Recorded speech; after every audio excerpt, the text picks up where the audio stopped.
Hi friend, I'm Olivia Smith. Thanks for visiting my YouTube channel where I share the latest global news every day.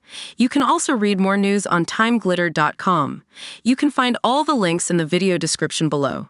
In case the link isn't working, simply copy and paste the link into your web browser, hit enter, and you're good to go. Now let's jump into today's news headline. Biden visited East Palestine a year after Trump. This doesn't bode well. News details. Last week, President Joe Biden made his first visit to East Palestine, Ohio, where a significant train derailment and environmental crisis occurred over a year ago. This visit comes after former President Donald Trump visited the site just 2 weeks after the initial disaster, despite being out of office. The timing disparity highlights a challenge in the Democrats' messaging strategy. Trump and the Republican Party have capitalized on portraying themselves as champions for workers and victims of corporate negligence. Meanwhile, Democrats risk losing ground in this narrative. To address this issue, Biden and the Democrats must reposition their messaging and economic agenda to reaffirm their commitment to advocating for workers' rights and holding corporations accountable for their actions. It's important to change tactics. Biden's approval ratings are not strong, especially among working-class voters, giving Trump an advantage in the upcoming election. Despite what Trump and his supporters claim, his victory would harm workers, weaken safety regulations for corporations, and undermine environmental protections. There's been a lot of talk about Trump and the Republicans gaining support among working-class voters. However, this trend may be exaggerated. In 2020, Biden won low-income voters by a significant margin. Even when considering factors like age, gender, and education, higher income tends to correlate with more conservative views. Trump's economic policies mainly benefited the wealthy, much like typical Republican agendas. Yet, perceptions matter.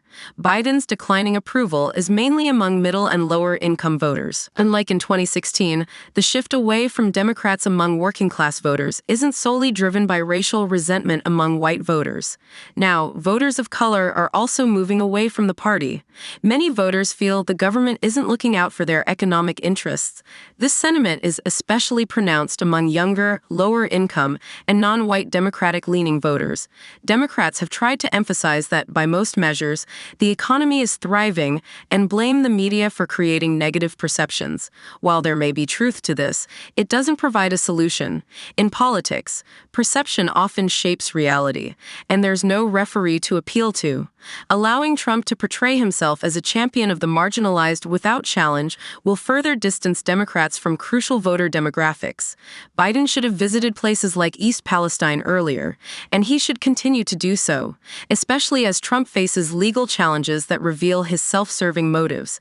Democrats have relied too heavily on correcting voters and dismissing their concerns rather than empathizing with them. They need to actively engage with voters, acknowledge their struggles, and highlight the tangible harm caused by Trump's policies.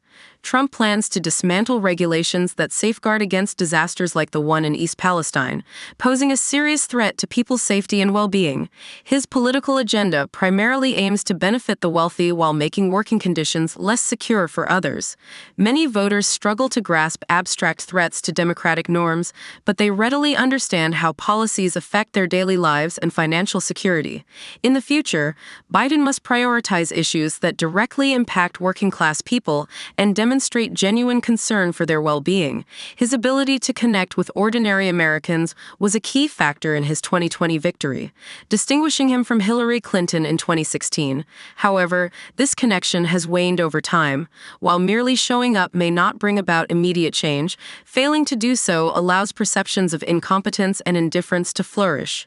To succeed in upcoming elections, Democrats must actively engage with voters and address their concerns. Ben Davis, a political data analyst in Washington, who previously worked on Bernie Sanders' 2020 campaign, emphasizes the importance of this approach.